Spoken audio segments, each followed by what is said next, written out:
السلام عليكم.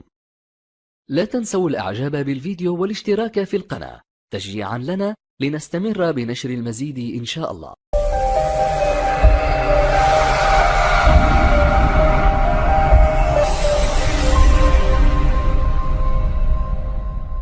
السلام عليكم ورحمة الله وبركاته. ازيكم حبايب قلبي، عاملين ايه؟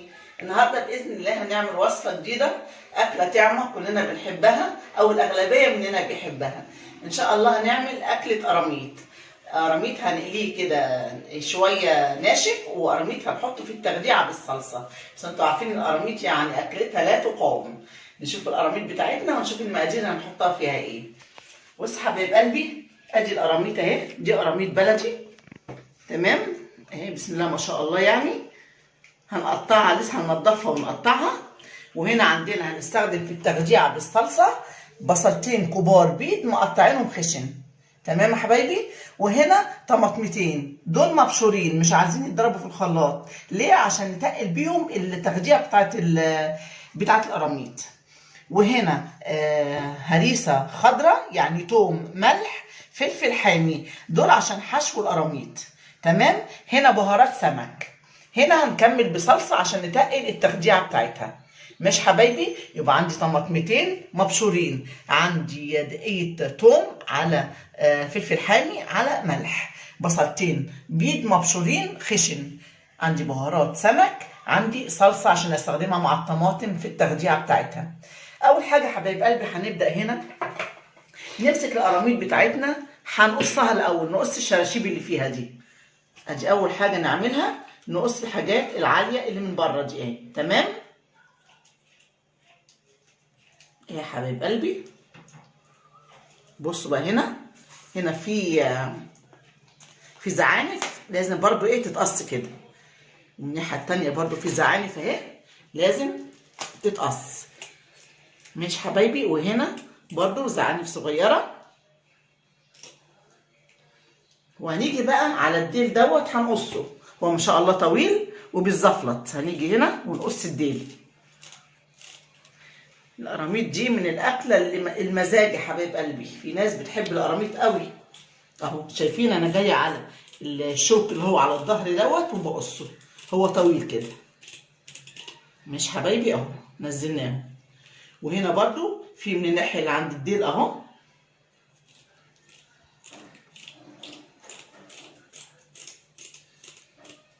يبقى احنا بكده شلنا الحاجات اللي على القرموط كلها، اللي من تحت واللي من فوق.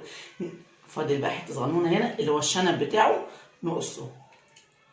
بصوا حبايبي بقى، نيجي نفتح القرموط من الفتحه دي اهي، الفتحه اللي في البطن دي اهي.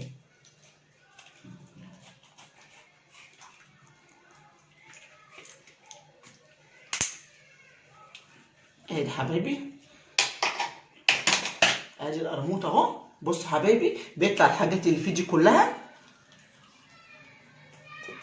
كل دي بتطلع هنا. ونيجي بقى تحت الميه وهننضف كل ده اهو، كل ده هننضفه بالميه. بصوا حبايبي كده، الميه مثلا شغاله واحنا بايدينا كده ضفرنا، ونبدا ننضف اللي هو الدم اللازق في السلسله كده. ماشي حبايب قلبي. وبعد كده نجيب السكينه ونقطع القرموط بتاعنا كده، او عايزه تقطعيه قبل ما تنضفيه مفيش اي مشكله، تقطعيه كده. نيجي عند الراس ونقطعها كده بالسكينه اهو.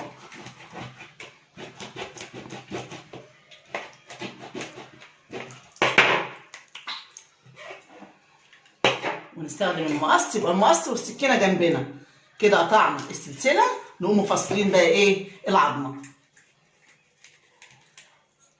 اهو حبايبي. شايفين اهو. نيجي برضو نقطع القرموط بتاعنا جزل كده اهو حبايب قلبي. ماشي. ونقطع بقيه القرموط برضو جزل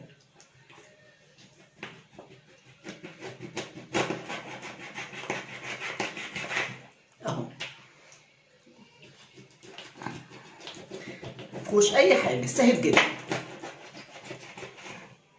اهو يا حبايبي. تمام اهو. هنقطع القراميط دي كلها حبايب قلبي بطريقه القرموط دي اللي انا قطعته. تمام اهو. ادي الراسه اللي فصلتها وقطعت بقيه القرموط جزل. كل القراميط دي باذن الله هقطعها بالطريقه دي وهنضفها وارجع لكم نكمل بقيه حشو القراميط ونشوف هنعمل ايه تاني. يا حبايب قلبي كميه القراميط اللي كانت عندنا نضفناها وحطيناها على مرتين. المره اللي احنا هنستخدمها الاولى دي اهي في الصينيه، يعني احنا هنستخدم اللي في الصينيه بس لان الكميه بتاعت القراميط طلعت كبيره، فاحنا فصلنا الحبه دول عن دول. بص حبايب قلبي القراميط، بص لحمها عامل ازاي. هي القراميط كده لحمها احمر، يعني ده مش دم، ده لحم القراميط. بصوا اهو، بصوا لحم القراميط ما شاء الله، يعني حاجه كده خيال. القراميط دي متعه يعني مزاج. انا هخلي الروز دي حبايب قلبي، الروز دي عشان بصوا اللحم بتاعها احمر ازاي. الروز دي هعملها في التخديعه والروس والديل، اما بقيه الجزل ديت فانا هقليها، ودولت هفصلهم عشان الكميه كبيره. ماشي حبايب قلبي، فاحنا هنركز بقى على دول وهنقليهم. اول حاجه حبايبي الهريسه اللي احنا عاملينها اللي بنحشي بيها اهي.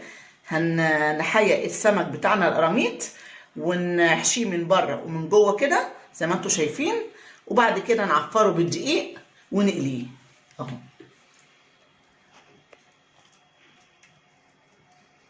ونقفله كده ونحيقه من بره اهو. وهنا الديل ده انا فاتحاه يا حبايبي، بصوا لحد هنا كانت الفتحه صغيره فانا فتحته عشان ايه؟ ادخل الحشوه جواه اهو.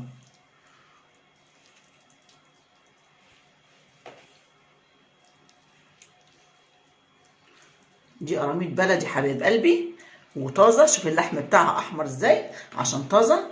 جميله جميله في الاكل، يعني عايزه اقول لكم في ناس مزاجها القراميط دي. انا من ضمن الناس اللي بتعشق القراميط، اذا كانت مقليه كده اهو على رز صياديه او بنعملها تخديعه بالصلصه، تخديعه تقيله كده. وهنشوف يا حبايب قلبي دلوقتي بعد ما تتقلى هنعمل فيها ايه تاني. وادي الراس الجميله الحلوه دي هنحطها في التقليه، نحشيها بس كده عشان تشرب من الحشوه بتاعتها. ولسه ما قلت لكم حبايبي ده اللحم بتاعها احمر، يعني هي مغسوله كويس قوي. ماشي حبايبي اهو، شوف اللحم عامل ازاي، يعني قرب الكاميرا عليها شويه. ده كل ده لحم القراميط.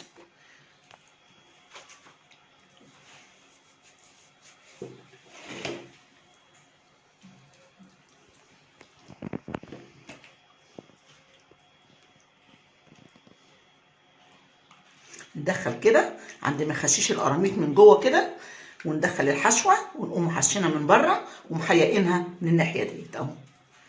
ندخل لها حشوه حلوه كده عشان تتشرب. دي اتحشت، اخد بقى دي. شوف انا فاتحه الديل يا حبايبي لحد هنا اهو، بوسع الفتحه شويه.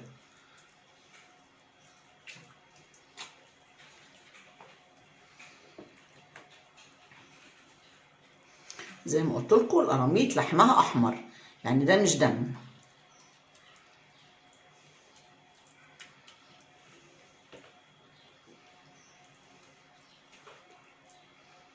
ادي حبايبي القراميط اهي، نضفناها وحشيناها وهنقليها مع بعض دلوقتي، وبعد كده نعمل تخديعتها ونحطها فيها وناكل احلى قراميط مقليه وقراميط بالصلصه. حبايب قلبي اللي مش بيحبوا القراميط يجربوا اكلها، والله طعمه طعمه وجميله جميله. وحبايبنا الصغيرين اللي ما بيحبوش القراميط اللي ماما بتعملها حاولوا تاكلوها ودوقوها هتلاقوها زي العسل. خلاص كده حبايبي، احنا نولع بقى ايه على الزيت على البوتاجاز. ماشي،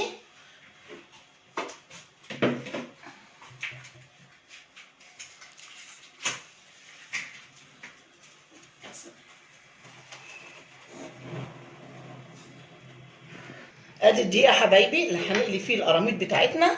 اول حاجه نحطه فيه حبه بهارات سمك، دي بهارات سمك اهي تمام. وبهارات السمك هعمل لكم فيديو بيها حبايب قلبي. ونحط فيها معلقه ملح اهو، ونديها تقليبه. لازم برضو الدقيق نحط له بهارات سمك على معلقه ملح، ما نخلوش كده ايه صقر.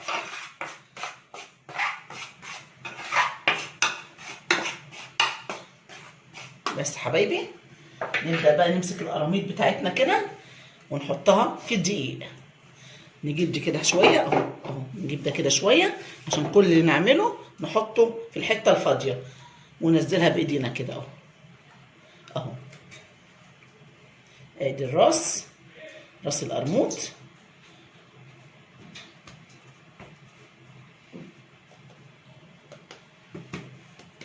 بس اهو. ادي قراميطنا الجميله هنقليها ونعمل لها صلصتها وناكل احلى قراميط. ريحه بهارات السمك عايزه اقول لكم روعه. بهارات السمك دي حبايبي تحط على الطواجن بتاعت السمك وعلى السنجاري في الفرن.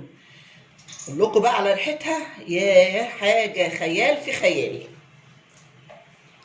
لانه بهارات السمك بنعملها من قشر الجمبري حبايب قلبي، وهعمل لكم فيديو بيها وانتوا عارفين قشر الجمبري بقى والفوسفور بتاعه العالي. ماشي، يلا نخش بقى على ايه.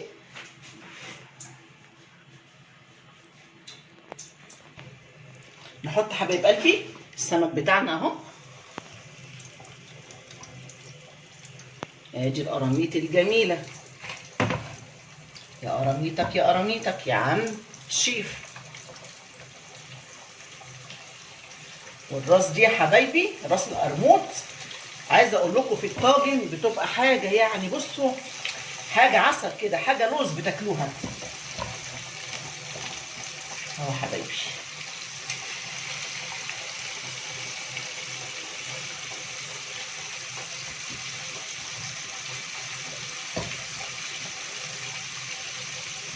نوسع لها كده سنه بالمعلقه ونحط ايه، ونحط واحده تانيه اهو. والنار عاليه اهي، ونسيب قرامتنا تاخد السوا من تحت، وبعد كده نقلبها للناحيه التانيه ونطلعها. حبايب قلبي قلبنا القراميط بتاعتنا اهي استوت على الجنبين. نبدا بقى ايه نطلعها. بسم الله الرحمن الرحيم.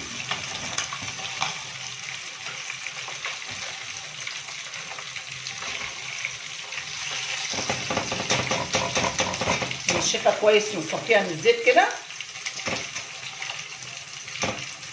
ادي يا حبايبي بسم الله الرحمن الرحيم.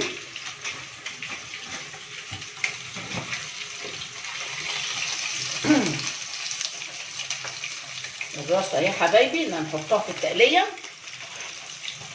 عايزه اقول لكم ان الراس دي لما بتتحط في التغذيعه بتاعه الصلصه بالطماطم بتبقى حاجه يا جماعه، والله حاجه لوز.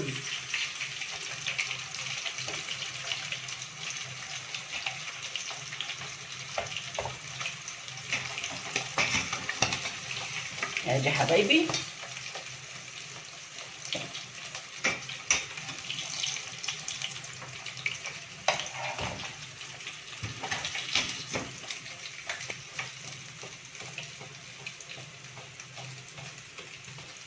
ادي قرامتنا الجميله. نصفي بقى البواقي الموجوده في الطاسه هنا عشان ما تحرقش السمك.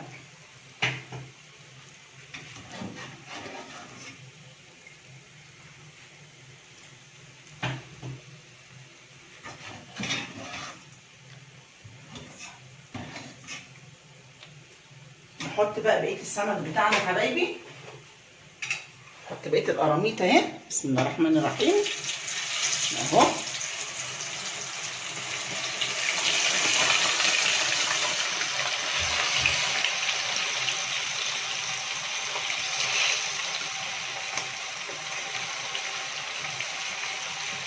اول ما تستوي الكميه دي حبايبي هنطلعها زي دول بالظبط كده. وبعد كده نيجي للمرحله الاخيره نعمل التخديعه بتاعه القراميط بالطماطم والبصل. نسيبهم كده لحد ما يستووا، نقلبهم على الجنبين ونطلعهم. حبايبي نعمل التخديعه بتاعه القراميط اهو. البصل اهو على معلقتين زيت، معلقتين 3 زيت كده بس.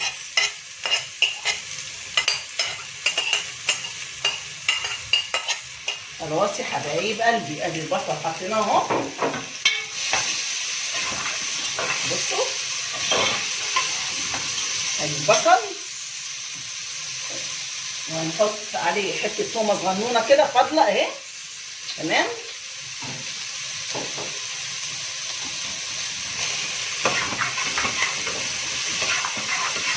الله عليها الله. البصل يكبر يا حبايب قلبي، وبعد كده نحط ايه؟ نحط الطماطم.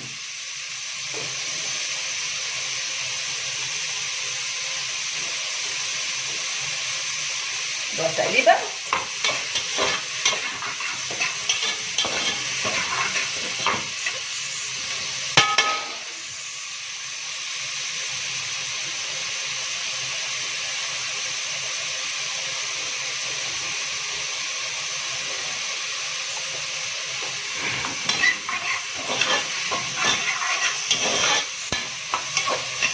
تاخد لون حلو كده. نقوم حاطين ايه؟ الطماطم تتسبك، ونزودها معلقه صلصه وحبه ميه يغلوا غلوتين، ونحط البهارات يا حبايب قلبي. بعد كده نحط القراميط بتاعتنا الجميله اهو حبايبي. البصله خدت اللون الحلو اهو، دبلت. نبدا بقى نحط الطماطم. ادي الطماطم المبشوره، نحطها كده. ماشي حبايبي. ونديها معلقه صلصه او معلقتين صلصه. نديها معلقتين صلصه كده عشان نتقل التخديعه بتاعتها.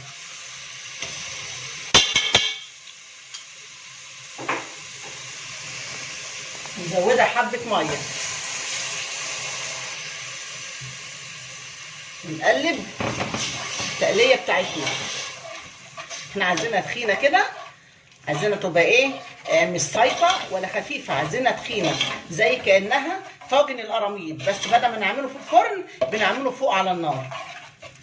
تمام يا حبايبي. ده يتغمس بالعيش يا حبايب قلبي جنب مخللات. يا حاجه كده مش عايزه اقول لكم، حاجه رهيبه رهيبه. نحط بقى معلقه ايه؟ معلقه بهارات سمك اهو. دي معلقه بهارات سمك صغيره عشان تطعم لنا التقليه بتاعتنا اللي هنحط فيها القراميط.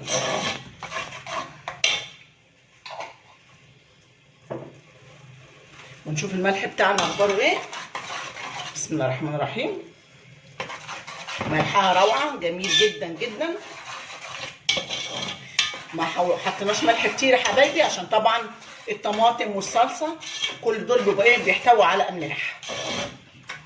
شايفين يا حبايب قلبي؟ بصوا التسبيكه بتاعتها تخينه ازاي وجميله. احنا يا دوبك هنحط بس القراميط تتشرب منها كده. احنا مش عايزينها كتير لان زي ما قلت لكم هنغمس القراميط بايه؟ بالتقليه او التخديعه بتاعتها، يعني مش جنبها رز، فلازم تبقى ايه؟ تبقى تخينه. شايفين يا حبايبي بتتسبك اهي. اول ما تتسبك كده اهو هطفي عليها واقوم حاطه لها ايه؟ القراميط. تسديها حبه ميه صغننين قوي كده اهو بس، عشان تخديعتنا الجميله كده تحل شويه وتشرب القراميط منها. حطها قدامكم عشان تشوفوا القوام بتاعها، حاجه روعه. بصوا يا حبايب قلبي، بصوا شايفين؟ دي تتغمس لوحدها اهي. نسيبها تتسبك واحط عليها القراميط.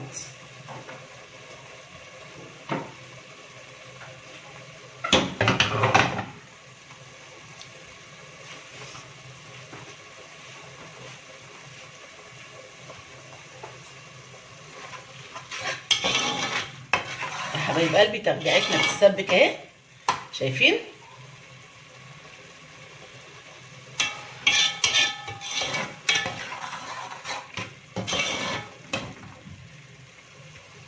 نحط بقى القراميط بتاعتنا زي ما قلت لكم. نحط الروس ونحط الديل عشان دي تبقى حلوه قوي قوي في الطواجن اهو. نسقيها كده من ايه؟ من التخديعه، ونطفي على النار كده. احنا طفينا عليها ونحط بقيه القراميط اهو حبايب قلبي. شايفين اهو؟ لازم تبقى على الضيق، ما تبقاش كتير، لان احنا عايزين الطاجن بتاع الصلصه والتخديعه يكون سميك، مش عايزينه خفيف عشان مش هيتاكل على رز. الحاجه لما تتاكل بالعيش تبقى ايه، تبقى يعني سانده نفسها كده، تقدري تغمزي حاجه ماسكه نفسها وحلوه. شايفين يا حبايبي اهو. انا هطفي عليها بقى شويه تكون شربت شويه ونغرفها. نغرف حبايب قلبي القراميط بتاعتنا بالتقليه الجميله دي. بسم الله ما شاء الله اهو. شايفين ايه رايكم؟ شايفين الراس لما شربت من الصلصه؟ حاجه يعني بقول لكم حاجه لوز لوز. جربوها كده بالتسبيكه التقيله دي والله مش هتبطلوا تعملوها. شايفين يا حبايبي؟ حاجه لوز اللوز. ونحط التسبيكه كده من فوق عشان ايه؟ نغمس منها. ادي حبايب قلبي.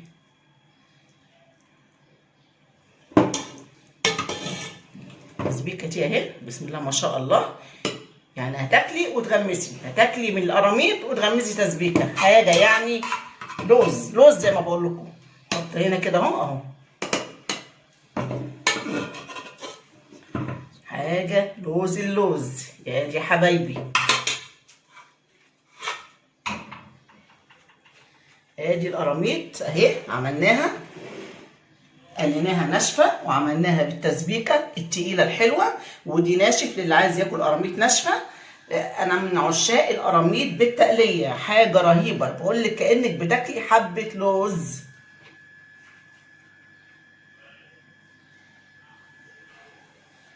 اتمنى يا رب الطبق ده بتاع النهارده البسيط الجميل ده يعجبكم وتجربوه وتعملوه، ما شاء الله عليه هتحبوه والله. اتمنى حبايب قلبي وجبتنا النهارده القراميط بالتقليه والقراميط جنبها طبق ناشف كده، للي عايز ياكل ده واللي عايز ياكل دوت. حاجه بسيطه جميله وخفيفه نغمسها بالعيش جنب مخللات جنب اي حاجه انت حباها. اتمنى تجربيه هيعجبك قوي قوي قوي. وما تنساش بقى في الشير واللايك والسبسكرايب. والسلام عليكم ورحمه الله وبركاته.